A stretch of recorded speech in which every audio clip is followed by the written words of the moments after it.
Hello students, कैसे हैं आप सब। आशा करती हूँ आप बहुत ही अच्छे होंगे और आपकी पढ़ाई भी बहुत अच्छे से चल रही होगी। और मैं मीता सिंह, रुचि क्लासेस 71 में आपका फिर से बहुत बहुत स्वागत है। तो जैसे हम कर रहे थे हमारी हिंदी, मैंने आपको बताया था, मैंने आपको संज्ञा करा दी, सरनाम किया आपको, और अब हम आए हैं किस पर, अपने विशेषण। देखिए ये सारे टॉपिक जो है 8-9 टॉपिक ऐसे होते हैं, इनसे हमारे क्वेश्चन बहुत ज्यादा बनते हैं। तो आज मैं आपके लिए लेकर आई हूँ विशेषण। अगर आपने पहली क्लास नहीं देखी है तो प्लीज देख लीजिएगा। आइए चलिए स्टार्ट करते हैं। देखो विशेषण क्या होता है। तो देखिए विशेषण जो है हमारा, ये भी क्या होता है, विकारी। विकारी मैंने आपको बताया था, विकारी होते क्या है। तो मैंने आपको बताया था रूप रंग लिंग वचन के आधार पर जिसे हम क्या कर सकते हैं, परिवर्तित कर सकते हैं, यानी कि चेंज कर सकते हैं, वो हमारे विकारी शब्द होते हैं। जैसे कि संज्ञा, सर्वनाम, क्रिया, विशेषण, ये सारे हमारे क्या होते हैं, विकारी शब्द होते हैं। तो विशेषण भी हमारा एक विकारी शब्द है। इंपोर्टेंट टॉपिक है विशेषण। तो देखिए ये क्वेश्चन तो ये बन जाता है, ये पूछ लेते हैं इनमें से कौन सा विकारी है, कौन सा विकारी नहीं है। तो 4 विकारी हो जाते हैं हमारे, संज्ञा, सर्वनाम और क्रिया और विशेषण, ये 4 विकारी होते हैं। अब आते हैं विशेषण होता क्या है। तो देखिए मैंने आपको संज्ञा बताया, सर्वनाम बताया।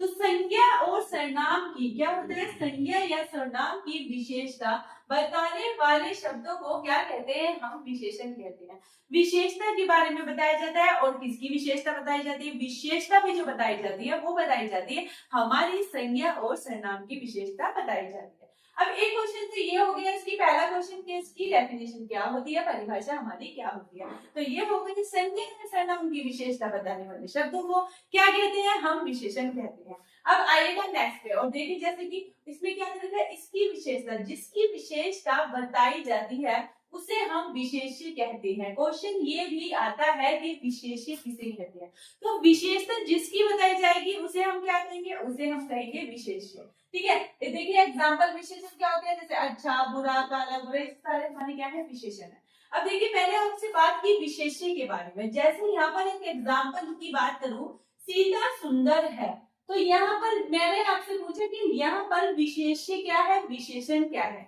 तो यहाँ पर जो सुंदर है वो हमारा क्या है, विशेषण। सुंदर क्या हो जाता है, ये हमारा विशेषण है, क्योंकि ये विशेषता बताई गई है। अब विशेषता किसके बारे में बताई गई है, ये विशेषता बताई गई है सीता, यानी कि सीता यहाँ पर क्या हो जाएगा, विशेष्य। जैसा मैंने आपको बताया, जिसकी विशेषता बताई जाती है उसे विशेष्य कहते हैं, और जिसके बारे में विशेषता बताई जाती है, मतलब जो विशेषता होती है, सुंदर क्या है, वो क्या है, विशेषण। और लेकिन विशेष सुंदर किसके बारे में बताया गया, सुंदर है कौन, तो वो है हमारी सीता। तो इसलिए यहाँ पर सीता विशेष्य हो जाएगा और यहाँ पर हमारा सुंदर हो जाएगा विशेषण। ठीक है, इतनी बात क्लियर हुई। चलिए बढ़ जाते हैं आगे। यहाँ पर विशेषण के भेद लिखे होते हैं। एक क्वेश्चन हमारा बनता है कि विशेषण के भेद बताइए। तो विशेषण के जो भेद होते हैं वे हमारे कितने होते हैं, 4। याद रखिएगा कितने भेद होते हैं, हमारे विशेषण के 4 भेद होते हैं। अब 4 भेद होते हैं, पहली बात तो ये। अब कौन कौन से होते हैं, चलिए देख लेते हैं हमें। फर्स्ट नंबर की अगर आपसे बात करूं तो होता है हमारा गुणवाचक विशेषण। गुणवाचक विशेषण से क्या होता है, जिसमें गुण की विशेषता बताई जाती है, वही गुणवाचक विशेषण। देखिए जिन विशेषणों से संज्ञा के गुण या फिर उनके रंग, आकार, स्वभाव, दशा का बोध होता है, उसे हम क्या कहते हैं, उसे हम कहते हैं गुणवाचक विशेषण। जैसे कैसे बताए गए हैं, देखिए जैसे गुण, अच्छा, बुरा, ईमानदार, ये सारे क्या होंगे, हमारे गुण होंगे। जैसे रंग, काला, गोरा, ठीक है, और ये आकार, पतला, मोटा, दुबला, ये सारे हो गए आकार। तो इस तरह से आपको कोई भी दिखाई दे तो इसका मतलब किसके बारे में बात की गई है, यहाँ पर क्या हो जाएगा, हमारा गुणवाचक विशेषण। स्वभाव कैसा है, अच्छा है, बुरा है, दशा कैसी है, दुबला है, पतला है, कमजोर है, बूढ़ा है, इस टाइप की क्या होगी, हमारी दशा होगी। ये सब हमारे किसमें आ जाएंगे, ये सब हमारे आ जाएंगे गुणवाचक विशेषण। तो यहाँ पर होता है हमारा गुणवाचक विशेषण। जैसे एग्जाम्पल के तौर पर आप जान लीजिए कैसे होता है। मेरी भैंस काली है, तो यहाँ पर काली क्या है, यहाँ पर काली क्या है, हमारा गुण हो गया। ठीक है, भैंस का रंग कैसा है, काला, मतलब उसका एक गुण है।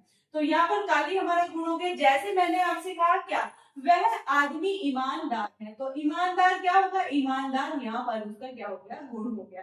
तो इस तरह से जहां पर आपको इस तरह की चीजें दिखाई दे और आपसे ये पूछा जाए यहाँ पर कौन सा विशेषण हो जाएगा, तो वहां पर हमारा क्या हो जाएगा, गुणवाचक विशेषण हो जाएगा। ये तो हो गया फर्स्ट। अब बात कर लेते हैं सेकंड नंबर पर। सेकंड नंबर पर आता है हमारा संख्यावाचक विशेषण। संख्या से क्या पता चल रहा है आपको? जिन विशेषण शब्दों से संज्ञा या सर्वनाम की संख्या का बोध होता है, यानी कि जिन विशेषण शब्दों से हमारी संज्ञा या सर्वनाम की क्या होता है? संख्या का बोध होता है। संख्या मतलब इसमें आपको क्या होगा? संख्या दिखाई देगी।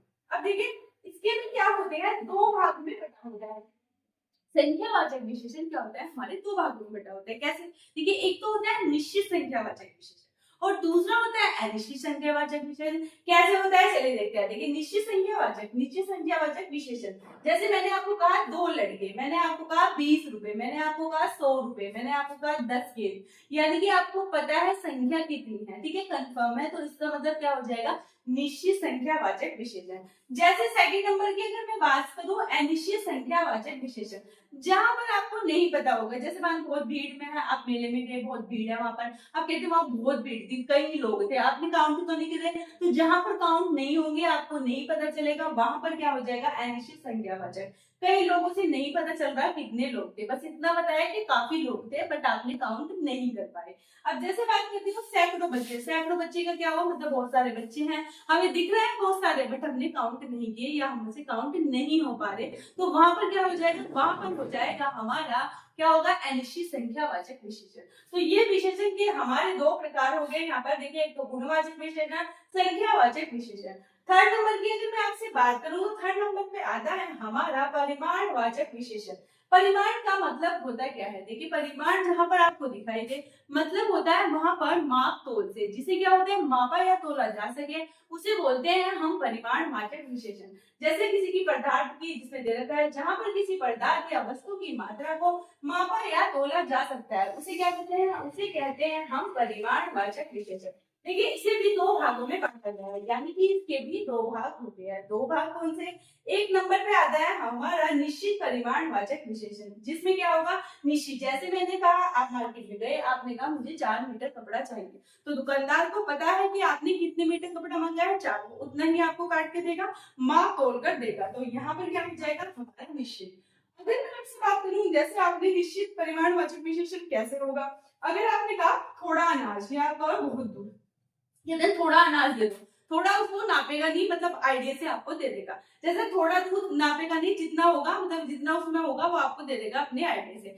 अगर मैं आपसे कहूँ 2 लीटर दूध, तो मैंने क्या कहा? निश्चित बता दिया आपको, तो वो नाप तोल कर आपको अच्छे से देगा कि 2 लीटर कितना होगा, उससे ज्यादा नहीं। आप जैसे शॉप पे जाते हैं, हम कुछ भी लेने जैसे दूध लेने गए, तो एक्स्ट्रा तो नहीं देता ना, वो माप के ही देता है आपको, और उतने ही फिर आपको आप उसे उसके क्या देते हैं? पैसे देते हैं। तो यहाँ पर निश्चित और अनिश्चित से ये मात्रा है, लेकिन इसमें है ना परिमाण में क्या होगा? नाप तुलने वाली चीज ही आएगी। जहां पर संख्या दिखाई दे वहां पर संख्यावाचक हो जाएगा, लगे आपको जहां पर जिस चीज को नापा तोला जा रहा है वहां पर हमारा परिमाण होगा। ये बात आप याद रखिएगा, इसमें हमेशा हमारा कंफ्यूजन बन जाता है। जैसे देखिए इसमें परिमाण में मैंने बताया आपको 4 मीटर कपड़ा, 4 मीटर कपड़ा आपको पता है कितना है? 4 बता दिया, 4 किलो आलू अपनी दुकानदार को दे दिया, तो वो आपको वही देगा। थोड़ा अनाज पता नहीं कितना, और थोड़ा दूध, बहुत दूध पता नहीं कितना दूध है। अब बात करते हैं फोर्थ नंबर की। तो देखिए फोर्थ नंबर पे कौन सा आता है? मोस्ट इंपोर्टेंट, काफी बार ये पेपर में पूछा गया है, सार्वनामिक विशेषण। सार्वनामिक विशेषण क्या होते हैं? वे विशेषण जो संज्ञा से पहले सर्वनाम, वे सर्वनाम जो संज्ञा से पहले आ जाते हैं, वो क्या होते हैं? सार्वनामिक विशेषण। कैसे आ जाते हैं संज्ञा से पहले? देखिएगा, देखिए वह नौकर नहीं आया, वह नौकर, तो देखिए नौकर क्या है? नौकर यहाँ पर हमारी हो जाती है, नौकर है यहाँ पर हमारी संज्ञा, और वह क्या है? वह है यहाँ पर सर्वनाम। तो मैंने आपको क्या क्या बताया कि संज्ञा से पहले जो आ जाएगा वो क्या हो जाएगा? हमारे सर्वनामिक विशेषण हो जाएंगे। जैसे एग्जाम्पल में देखिएगा, यह पुस्तक इतिहास की है, तो यह क्या है? यह यहाँ पर क्या हो जाएगा? हमारा सर्वनाम हो जाएगा। और सर्वनाम भी कौन से वाला? यहाँ पर हमारा निश्चित सर्वनाम हो जाएगा। मैंने आपको सर्वनाम में पढ़ाया था, तो कौन सा हो जाएगा? निश्चित। जहाँ पर यह वह ये वे है वहां पर निश्चित हमारा हो जाता है। अब देखिए पुस्तक, पुस्तक क्या है? पुस्तक यहाँ पर हमारी संज्ञा है, तो मैंने आप क्या बताया? संज्ञा से पहले क्या आ गया? हमारा सर्वनाम आ गया, तो यहाँ पर क्या हो जाएगा? यहाँ पर हमारा हो जाएगा सार्वनामिक विशेषण। तो इतनी बात क्लियर होगी। तो ये हमारे 4, देखिए कौन कौन से हो गए? एक तो हो गया गुणवाचक विशेषण, दूसरा आता है हमारा संख्यावाचक विशेषण। संख्यावाचक विशेषण में भी हमारे दो भाग होते हैं, निश्चित संख्यावाचक और अनिश्चित संख्यावाचक। थर्ड नंबर की बात करूं तो आता है परिमाणवाचक विशेषण, जहां पर आपको नापतोल का पता हो, जहां पर नापतोल द्वारा किसी पदार्थ को या मात्रा वस्तु को दिया जाए, वो हमारा क्या हो जाता है, परिमाणवाचक विशेषण होता है। इसके भी मैंने आपको दो भाग बताए, क्या होते हैं, एक तो निश्चित होता है और एक अनिश्चित होता है। फोर्थ नंबर की बात करूं तो आता है हमारा सार्वनामिक विशेषण। यहाँ पर क्या होता है, सर्वनाम जो होता है संज्ञा से पहले आ जाता है, तो वहां पर क्या हो जाएगा, हमारा सार्वनामिक विशेषण हो जाएगा। तो देखिए एक और बात, यहाँ पर एक क्वेश्चन ये भी बताया विशेषण की अवस्थाएं कितनी होती है। तो देखिए विशेषण की जो अवस्थाएं होती है हमारी 3 होती है, जैसे कि हम इंग्लिश में पढ़ते हैं डिग्री। देखिए यहाँ पर पहली अवस्था होती है मूलावस्था, उत्तरावस्था और होती है उत्तमावस्था। ठीक है, मूलावस्था, उत्तरावस्था और कौन सी होती है, उत्तमावस्था। कैसे हो जाती है, जैसे मैंने आपको कोई वर्ड दीजिए उचित, मैंने आपसे बोला उचित, तो ये तो हो गई इसकी मूलावस्था। फिर उत्तरावस्था क्या होगी, उचित तर, जहां पर तर दिखाई दे या र दिखाई दे वो होगी हमारी क्या होगी, यहाँ पर उत्तरावस्था होगी, और जहां पर आपको तम दिखाई दे वो होगी हमारी उत्तमावस्था। तो इस तरह जैसे गुड बेटर बेस्ट इस तरह से होता है ना इंग्लिश में, तो इसी तरह से विशेषण में हमारे आपको मूल शब्द दिखाई देगा, वो मूलावस्था होगी। दूसरी दिखाई देगी उत्तरावस्था होगी, जहां पर तर लगा होगा, और जहां पर तम आपको मैं लास्ट में दिखाई दे वो हमारी क्या हो जाएगी, इसकी तीसरी अवस्था हो जाएगी। अब देखिए एक क्वेश्चन यहाँ पे ये भी बनता है कि प्रविशेषण क्या होता है।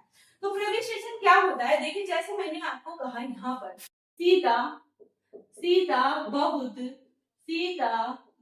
सुंदर, सीता बहुत सुंदर है। तो देखिए यहाँ पर क्या होता है, सीते क्या हो गया, सीते यहाँ पर सीते के बारे में बात होती है, तो सीते क्या हो गया, यहाँ पर हमारा हो गया विशेषण।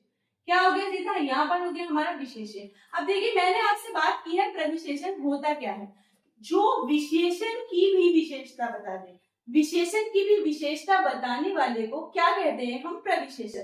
देखिए सीता सुंदर है लेकिन बहुत सुंदर है, मतलब ये तो हो गया सुंदर क्या है हमारा यहाँ पर विशेषण है, और विशेषण की भी विशेषता इसने बता दी बहुत सुंदर है, तो ये हो जाएगा हमारा प्रविशेषण। तो प्रविशेषण क्या होता है, जो विशेषण की भी विशेषता बता देता है वो होता है हमारा प्रविशेषण। तो देखिए ये हमारा विशेषण टॉपिक था, बहुत इजी था देखिए, और इससे क्वेश्चन हमारे बनते रहते हैं। तो नेक्स्ट वीडियो में मैं आपके लिए लेके आऊंगी क्रिया, तो प्लीज बताइएगा आपको क्लास कैसी लगी। मिलते हैं आपसे नेक्स्ट वीडियो में, थैंक यू।